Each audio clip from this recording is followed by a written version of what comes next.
तो बेटा देखो हम लोग DNF ब्लॉक एलिमेंट्स के कुछ इंपॉर्टेंट क्वेश्चंस को डिस्कस करते हैं, ठीक है। पहला क्वेश्चन अगर आप देखोगे, पहले क्वेश्चन में कह रहे हैं which of the following element will exhibit similar magnetic behaviour and why. मतलब इनमें से कौन से ऐसे एलिमेंट्स हैं जिनके अंदर सिमिलर मैग्नेटिक बिहेवियर है और क्यों है, ठीक है। कौन कौन से एलिमेंट दे रखे हैं हमें मैग्नीशियम दे रखा है, क्रोमियम दे रखा है, आयरन दे रखा है और मोलिब्डेनम दे रखा है। तो हमें यहाँ पर बता रखा है कि जो क्रोमियम और मोलिब्डेनम है दोनों एग्जिबिट करते हैं सिमिलर मैग्नेटिक बिहेवियर। तो आपको ये अच्छे से याद रखना है कि ये दोनों जो क्रोमियम है और मोलिब्डेनम है ये दोनों एग्जिबिट करते हैं सिमिलर मैग्नेटिक बिहेवियर।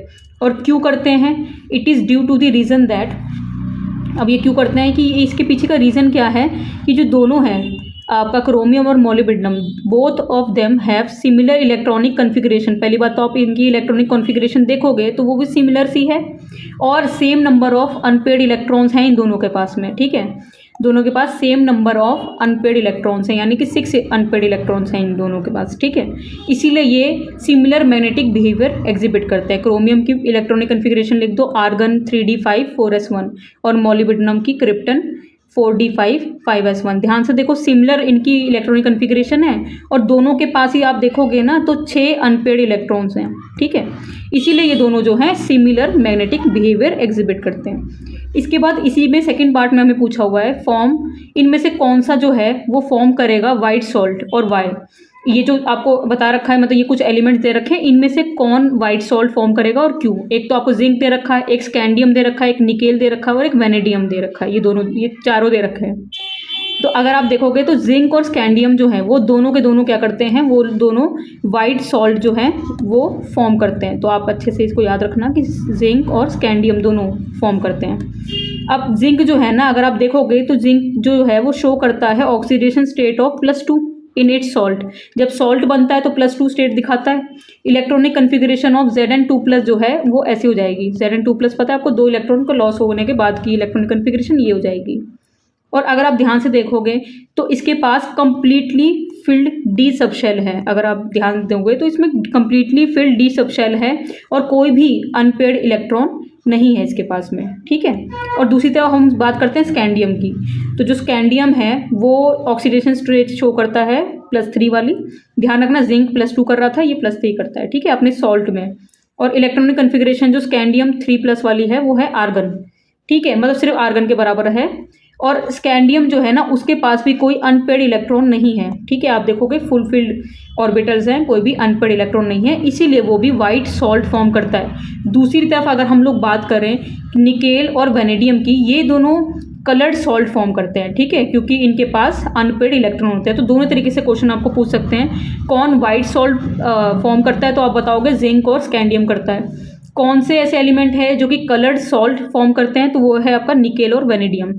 देखो ये वाले वाइट ही क्यों फॉर्म करते हैं, क्योंकि इनके पास कंप्लीटली फिल्ड डी सबशेल है, या आप बोलो कि कंप्लीटली फिल्ड सबशेल्स हैं इनके पास, और इनके पास कोई भी अनपेड इलेक्ट्रॉन नहीं है। दूसरी तरफ निकेल और वेनेडियम की बात करें तो ये कलर्ड सॉल्ट बनाते हैं क्योंकि इनके पास अनपेड इलेक्ट्रॉन होते हैं। तो ये दोनों तरीके से आपसे क्वेश्चन पूछा जा सकता है। इसके बाद आते हैं अगले क्वेश्चन पे। इसमें हमें कह रहे हैं what is mean by disproportionation of an oxidation state. आप क्या समझते हो disproportionation of an oxidation state से, और एग्जांपल के साथ बताना है, ठीक है। अब इसमें क्या होता है कि कुछ केसेस होते हैं जहाँ पर क्या होता है, कुछ सब्सटेंस जो है वो साइमल्टेनियसली ऐड करते हैं oxidising agent as well as reducing agent, ठीक है। दोनों तरीके से एक साथ ही वो ऑक्सीडाइजिंग एजेंट की तरह भी एक्ट करते हैं और रिड्यूसिंग एजेंट की तरह भी एक्ट करते हैं, so that the part of it gets oxidise to a higher state. तो इसलिए करते हैं ताकि कुछ जो पार्ट है वो ऑक्सीडाइज हो जाएगा हायर स्टेट पे और कुछ पार्ट जो है वो रिड्यूस हो जाएगा लोअर स्टेट में ऑफ ऑक्सीडेशन, ठीक है। ऐसे रिएक्शन को जहाँ पर एक सब्सटेंस जो है वो oxidation as well as reduction show करता है साइमल्टेनियसली, उसको आप डिसप्रपोर्शनेशन रिएक्शन कहते हैं। और इसका एग्जांपल हमारे पास एक ये है, बहुत एग्जांपल्स है, आप कोई सा भी लिख सकते हो। तो यहाँ पर ये हमारे पास एक इक्वेशन दे रखी है जहाँ पर आप देखोगे तो क्लोरीन जो है यहाँ पर पहली बात तो एलिमेंटल स्टेट में यानी कि 0 ऑक्सीडेशन स्टेट शो कर रहा है। रिएक्शन के बाद यहाँ पर -1 भी दिखा रहा है, यहाँ पर +5 भी दिखा रहा है। तो ठीक है, इसलिए ये एग्जाम्पल है हमारा डिसप्रपोर्शनेशन रिएक्शन का। नेक्स्ट पार्ट में कह रहे हैं कि कौन सा आयन या आयन्स हैं Ag+, CO2+ और Ti4+ will be coloured in aqueous solution. तो इनमें से कौन से आयन हैं जो कलर्ड होंगे एक्वस सोल्यूशन में, ठीक है। और इनके एटॉमिक नंबर भी हमें गिवन है यहाँ पर। In if each one of the above ionic species in turn placed in magnetic field, how will they respond and Y.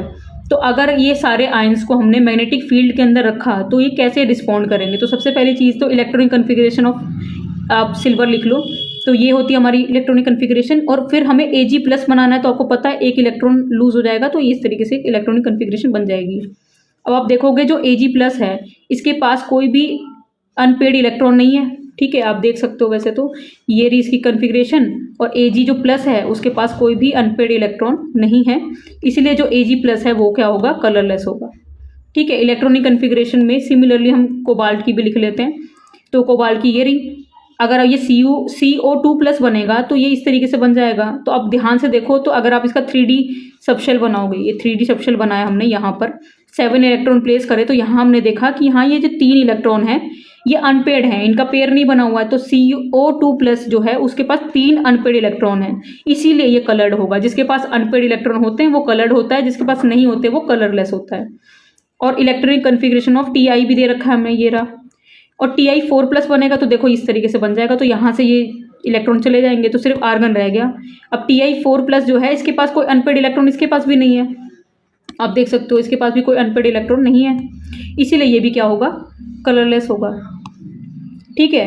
अब ये कह रहे हैं कि अगर आपने फर्दर जो CO2+ है उसको अगर हमने मैग्नेटिक फील्ड में डाला, which has unpaired electron will be paramagnetic, जिसके पास अनपेड इलेक्ट्रॉन है वो पैरामैग्नेटिक होगा। आपको पता है मैग्नेटिक फील्ड से क्या फ़र्क पड़ेगा, हमें मैग्नेटिक फील्ड से यही तो पता चलेगा कि कौन सा पैरामैग्नेटिक है और कौन सा डायमैग्नेटिक है। तो CO2+ के पास क्योंकि अनपेड इलेक्ट्रॉन है तो इसीलिए ये पैरामैग्नेटिक होगा, और जो Ag+ और Ti4+ है दोनों के दोनों क्या होंगे, डायमैग्नेटिक। डायमैग्नेटिक क्यों होंगे, क्योंकि उनके पास अनपेड इलेक्ट्रॉन नहीं है, ठीक है। इस तरीके से क्वेश्चन को पूछते हैं। देखो है इजी, बस थोड़ा सा ये लास्ट में इन्होंने जो मैग्नेटिक फील्ड वाली चीज़ बताई है उसमें यही बताना है आपको, पैरामैग्नेटिक है या फिर डायमैग्नेटिक है, ठीक है। इसके बाद देखो ये वाला question, account for the following, एक transition metal exhibit higher oxidation state in oxide and fluoride.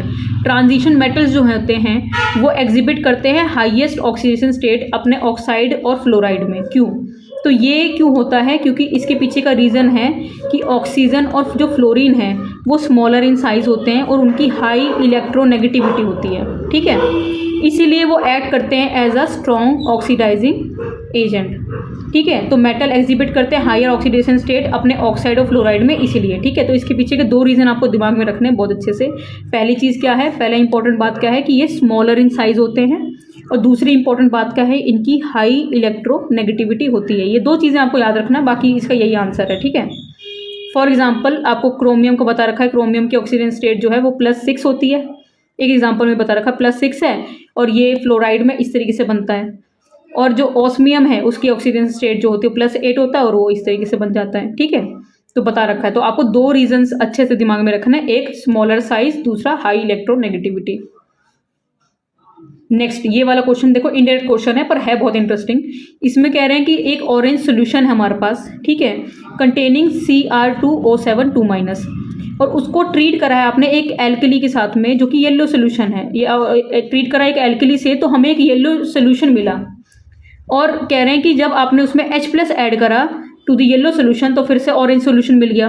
तो ये कह रहे हैं कि ये क्यों हो रहा है, ये आपको बताना है। तो थोड़ा सा आप याद करो, ये बहुत आसान चीज़ है, हमारी प्रिपरेशन वाली में ही है, डाइक्रोमेट और क्रोमेट वाला है उसी में है, तो उसी में से बताती हूँ मैं आपको। और इसका देखो सी पार्ट भी दे रखा है, इस इक्वेशन को कंप्लीट करना है। तो आप एक बार ध्यान से देखो, आपको पता है किसी भी एसिडिक सोल्यूशन में जो डाइक्रोमेट आयन होते हैं प्रेजेंट होते हैं, और किसी बेसिक मीडियम में क्रोमेट आयन प्रेजेंट होता है, ये आपने पढ़ा है हम लोगों ने।